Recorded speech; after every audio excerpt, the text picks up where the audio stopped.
The first day at a new school is never easy. For Emma, it felt like stepping into a battlefield. She had just moved across states with her mother after her parents' divorce, and everything about this new town seemed unfamiliar: the streets, the classrooms, even the way the students looked at her. She carried her books tightly to her chest as if they were a shield, hoping the day would pass quietly. But deep down, she knew some people would see her shyness as weakness. And she was right. By lunchtime, Emma had already caught the attention of a notorious group of boys who thrived on tormenting anyone who didn't quite fit in. They smirked when she walked by, whispered insults under their breath, and laughed as though she couldn't hear. But what unsettled her most was their eyes, watching her every move like hunters circling prey. That afternoon, as Emma made her way to her locker, the boys cornered her in the hallway. Their ringleader, a tall boy named Jason, leaned against the lockers with a cruel grin. "Hey, new girl," he said, his tone mocking. "Nice skirt. I bet everyone would like to see what's under it." The words sent a wave of humiliation rushing through her. The laughter of the others cut deeper than any insult.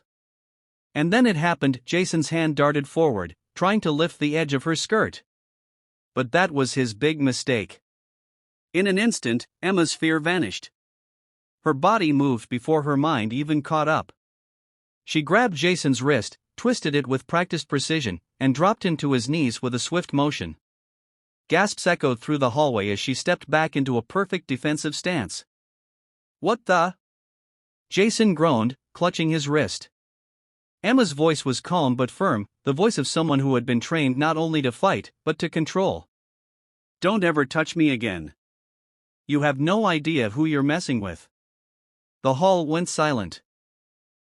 The bullies, who moments ago were laughing, now looked like frightened children. No one had ever stood up to Jason before, let alone taken him down so easily. But Emma wasn't just showing off her skills. She had spent years training in karate under her father's guidance, earning her black belt through sweat, bruises, and tears. Karate wasn't just about fighting, it was about discipline, respect, and self-defense. And for the first time since her parents' divorce, Emma felt powerful again. "Why are you helping us? Everyone else, they just walk past." James paused. The truth was heavy in his heart. He hadn't always been a kind man. His wealth was built on ambition, not compassion.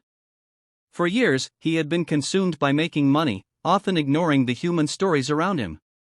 But a recent tragedy, losing his own daughter in a car accident, had shattered him. He never got to say goodbye. He never got to hold her again.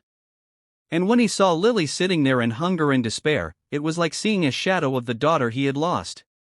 "Because," he finally whispered, "I once had a little girl too. And I wasn't there when she needed me most. I can't change the past, but maybe I can change your future." Lily's heart softened, though trust didn't come overnight. She still worried he might disappear. The struggle of poverty. Over the weeks, James didn't just bring food. He brought doctors for Lily's mother, clothes for Lily, and even paid the overdue rent to keep them from being evicted. But poverty wasn't just about empty plates. It was about years of being invisible, being dismissed, and being told you didn't matter. Lily's mother felt shame accepting help. "We can't repay you," she told James one evening. "You don't need to," he replied. "Sometimes kindness isn't a loan. It's a gift." Still, the family battled setbacks. Lily's mother's illness was serious, and there were days when hope seemed to vanish. James spent nights at the hospital, holding Lily's hand while she cried, assuring her that everything possible was being done. The transformation. Slowly, things began to change. With proper treatment, Lily's mother regained strength. Lily herself began to smile more, her cheeks no longer pale with hunger. But James gave them more than material help, he gave them dignity. He encouraged Lily to study, gifting her books and enrolling her in school. He spent evenings teaching her things his daughter once loved, like painting, writing stories, and even planting flowers in small pots outside their window. One day, Lily looked up at him and asked, "Why do you always believe in me?" James smiled faintly. "Because I never want you to say I can't again. You can, Lily. You can do anything." The roadblocks. Even as life improved, James faced criticism from people in his wealthy circle. They whispered that he was wasting time and money on strangers. Some even accused him of trying to fill a void he could never heal. But James didn't waver. He had realized that true wealth wasn't in bank accounts, it was in the lives you touched, the hope you restored, and the love you gave. The resolution. Years passed. Lily grew into a bright, confident young woman. She excelled in school, driven by the memory of her darkest nights and the kindness that saved her. Her mother lived long enough to see her daughter graduate, something she once thought impossible. And James? He found healing, too. Though he never stopped mourning his dog.